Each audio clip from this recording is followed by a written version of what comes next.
Shalom anak-anak kami kelas 6, salam sejahtera untuk kita di hari ini. Semoga tetap semangat dalam belajar pendidikan agama Kristen. Sebelumnya, kita persiapkan hati kita berdoa dalam hatinya. Semoga Tuhan memberkati kita di hari ini dan kita semangat dalam belajar. Persiapkan Alkitabnya, buku tulisnya, dan juga pulpennya supaya bisa kita mencatat apa yang sudah kita pelajari di hari ini. Pelajaran kita hari ini adalah pelajaran 3 yang berjudul Bernyanyi dengan Roh Akal Budimu. Bernyanyi dengan roh dan akal budimu. Nanti kamu baca di 1 Korintus 14 ayat 15b sampai 19. Oke, anak-anak kami kelas 6, kamu pasti senang untuk bernyanyi kan? Kamu pasti senang memuji memuliakan Tuhan ketika kamu di dalam beribadah sekolah minggu, ataupun dalam ibadah raya, ataupun dalam suatu persekutuan ibadah di rumahmu ataupun di tempat yang lain. Kamu pasti bernyanyi dengan semangat dan sukacita. Oke, kita lihat dulu ya, bagaimana nyanyian itu dalam ibadah. Nyanyian adalah bagian dari ibadah. Dalam ibadah, nyanyian itu adalah hal yang penting karena itu merupakan suatu pernyataan iman atau ungkapan syukur atau perasaan kepada Tuhan Yesus lewat nyanyian ataupun lewat syair lagu yang dinyanyikan. Ketika kita bernyanyi harus dengan roh dan akal budi. Sesuai dengan tadi di ayat Alkitabnya 1 Korintus 14 ayat 15b sampai 19. Apa yang dimaksud dengan roh dan akal budi? Anak-anak kami kelas 6 supaya diperhatikan. Artinya adalah ketika kita bernyanyi, kita sadar dan mengerti arti kata-kata atau arti syair yang kita nyanyikan kepada Tuhan Yesus. Jadi bukan asal-asal dinyanyikan lagu pujian itu, tetapi dinyanyikan dengan sungguh-sungguh, dengan iman dan dengan baik ya, karena kita memuji memuliakan Tuhan lewat nyanyian kepada Tuhan, dan itu merupakan suatu ibadah kepada Tuhan. Lalu kemudian kita perhatikan kalau sudah ada lagu pasti ada musiknya. Ya, jadi di dalam gereja kita pasti ada musik, minimal itu organ ataupun keyboard ya. Lalu kemudian ada gitar, lalu kemudian ada drum, ada trompet ya.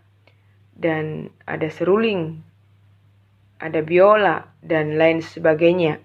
Sehingga ketika dipadukan lagu dengan musiknya, itu merupakan hal yang indah, hal yang harmonis ketika lagu dan musik dibuat dalam suatu ibadah yang membuat ibadah itu menjadi ibadah yang lebih hikmat dan lebih semarak untuk memuji memuliakan Tuhan.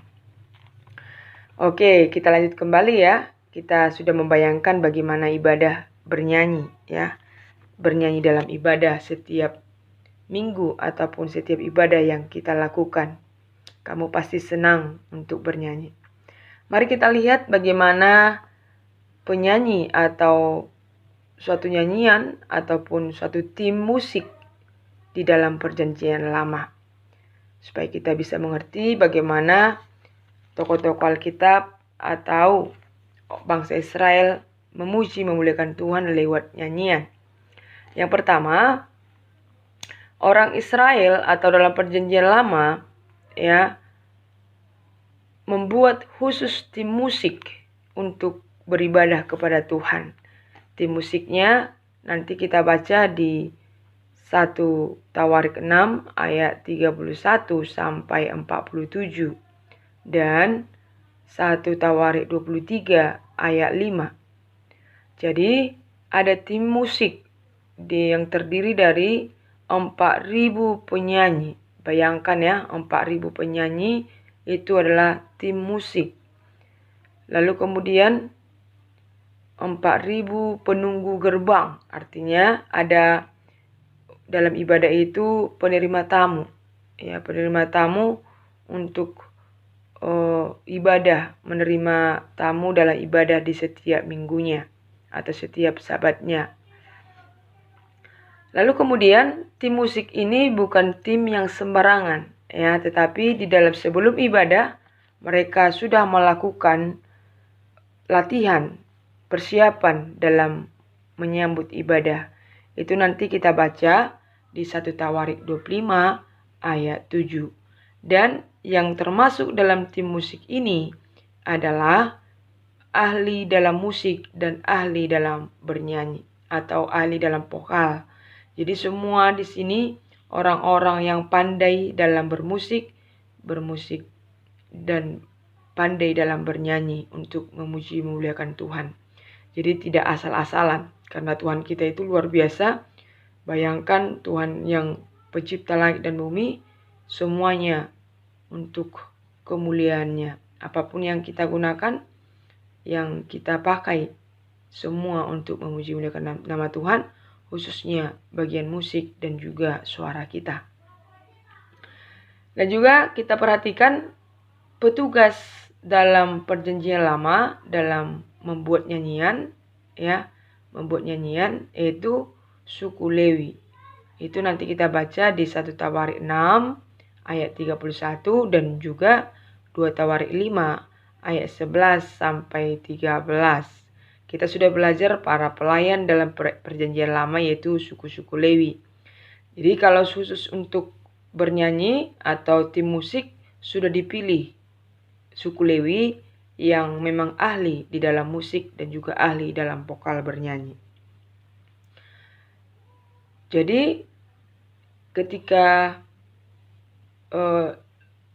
nyanyian itu dikumandangkan dalam ibadah, itu merupakan iman yang diekspresikan lewat lagu pujian dan juga musik yang sudah dipersiapkan untuk memuji memuliakan Tuhan. Mari kita lihat alat musik dalam perjanjian lama. Alat musik dalam perjanjian lama tadi ayatnya sudah ada, ya, 2 Tawarik 5 ayat 11 sampai 13. Di sana ada ceracap, gambus, kecapi. Dan juga ada 120 orang peniup nafiri.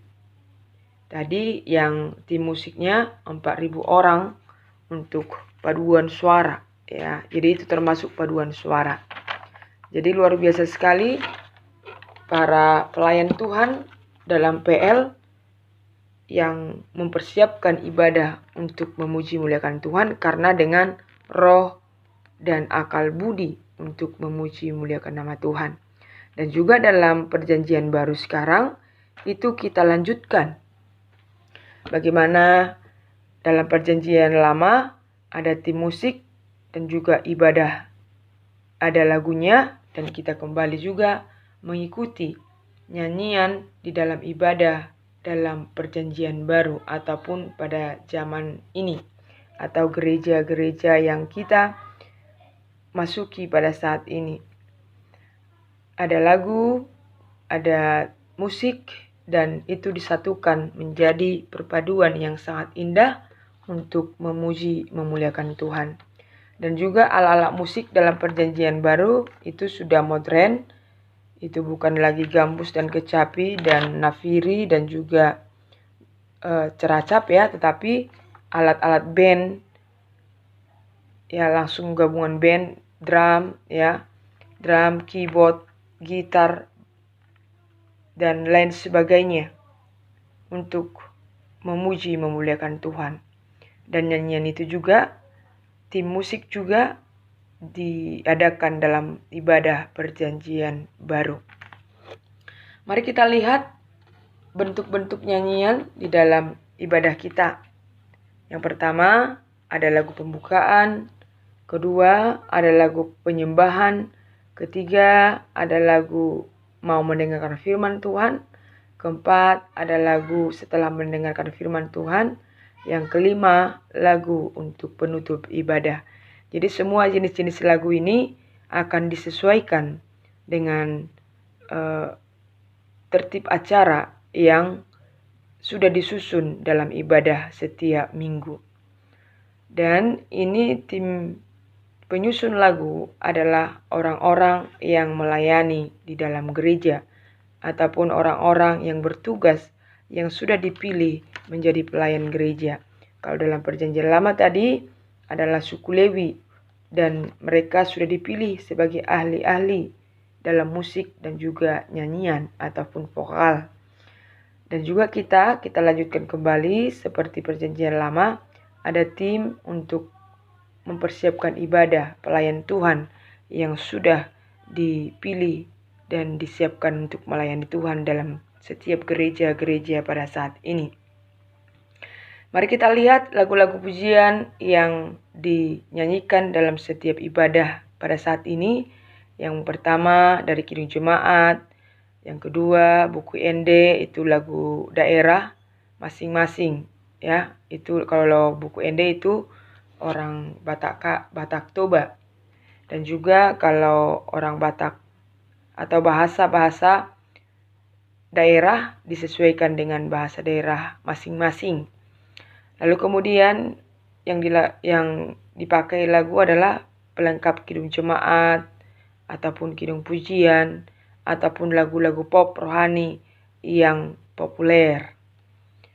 Itulah lagu-lagu yang disiapkan untuk ibadah di setiap minggu ataupun setiap ibadah yang dilakukan di suatu tempat yang sudah ditentukan. Lalu kemudian ada lagi lagu persembahan ataupun lagu kesaksian. Seperti dalam perjanjian lama tadi, mereka menjadi paduan suara.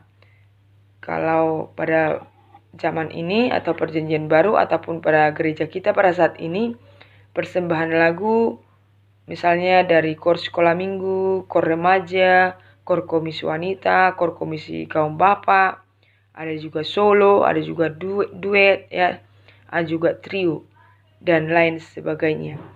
Jadi nyanyian itu di dalam ibadah merupakan suatu hal yang penting dan menyatakan iman kita kepada Tuhan sebagai ucapan syukur kita karena Tuhan itu luar biasa, Tuhan itu baik, Tuhan itu yang menyelamatkan, Tuhan itu yang menolong, menopang kehidupan kita. Jadi iman kita itu kita ekspresikan dengan nyanyian dan juga musik di dalam ibadah. Dan kita bernyanyi dengan sungguh-sungguh, tidak main-main, dan yang harus kita tahu bahwa setiap lagu ataupun nyanyian ataupun musik dipersiapkan sebelum ibadah.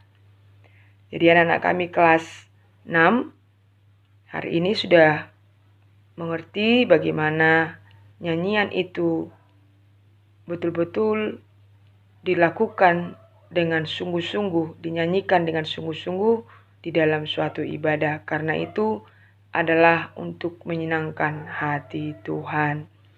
Jadi sekarang tugasmu anak-anak kelas 6, coba kamu buat tugasmu hari ini yang pertama, sesuai dengan pelajaran kita, buat lagu pembukaan 1, kemudian buat lagu persembahan 1, lagu penyembahan 1, lagu mau mendengarkan firman Tuhan 1, lagu setelah mendengarkan firman Tuhan 1, dan lagu penutup 1. Supaya kamu mengerti pelajaran kita, pelajaran 3 hari ini. Demikian pelajaran kita, pelajaran 3. Semoga anak-anak kelas 6 bisa mengerti dan menuliskan pelajaran kita ini ya. Terima kasih, Tuhan Yesus memberkati.